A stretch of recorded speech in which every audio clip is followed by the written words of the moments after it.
माझे आवडते फूल गुलाब. मराठी निबंध. गुलाबाच्या पाकळ्यांसारखी नाजूक हे वाक्यप्रचार ऐकताच मनात येणारे फूल म्हणजे गुलाब.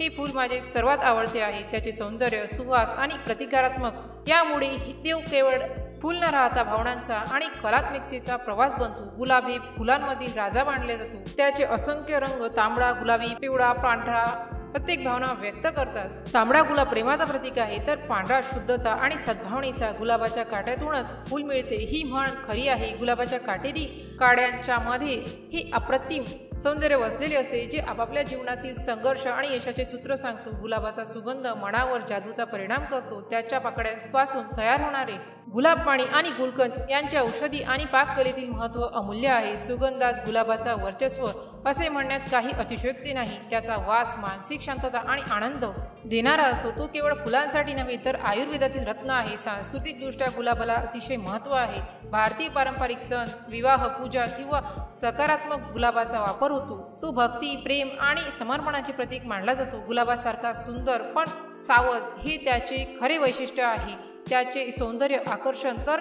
काटे सावध करणारे असतात. जीवनातही सुंदरतेच्या मागे जाणाऱ्यांनी सावधगिरी बाळगावी हे शिकवते. दुर्दैवाने गुलाब हा नाजूक फुलांचा प्रतिनिधी आहे. त्यांच्या पाकळ्या थोड्याशा जोराने झडतात. गुलाबासारख्या क्षणभंगूर हे त्याच्या नाजूकतेचे वर्णन करणारे वाक्यप्रचार खरे आहे. त्यामुळे त्याची काळजीपूर्वक निगा करावी लागते. त्याला उन्हाळ्यात पाणी, सावली आणि प्रेमाची गरज असते. त्याची काटेरी फांदी सांभाळताना काट्यातून फूल काढण्याची कला शिकवावी लागते. शेवटी गुलाब हा केवळ एक फूल नसून आशा, सौंदर्य आणि संवेदनाचा दूत आहे. गुलाबासारखे फुललेले जीवन जगावे अशी तो प्रेरणा देतो. माझ्या बागेतील गुलाब जेव्हा फुलतो तेव्हा संपूर्ण वातावरण आनंदाने भरून जातो. त्यांच्या सुवासाने मन प्रफुल्लित होते. त्यामुळे गुलाब हा निसर्गाचा दिलेला अनमोल देणगीच माझ्या मते. तो माझ्या मनात सदैव सौंदर्य आदर्श म्हणून राहील. जर या पोस्टशी संबंधित काही गोंधळ असेल किंवा आपल्याला अशा कोणत्याही विषयाची माहिती हवी असेल तर कृपया खालील दिलेल्या कमेंट बॉक्सद्वारे आपले प्रश्न आम्हाला विचारू शकता. या पोस्टशी संबंधित आणखीन काही प्रश्न असतील आपण आम्हाला ते देखील सांगू शकता की आम्ही त्या समस्या नक्की सोडवू.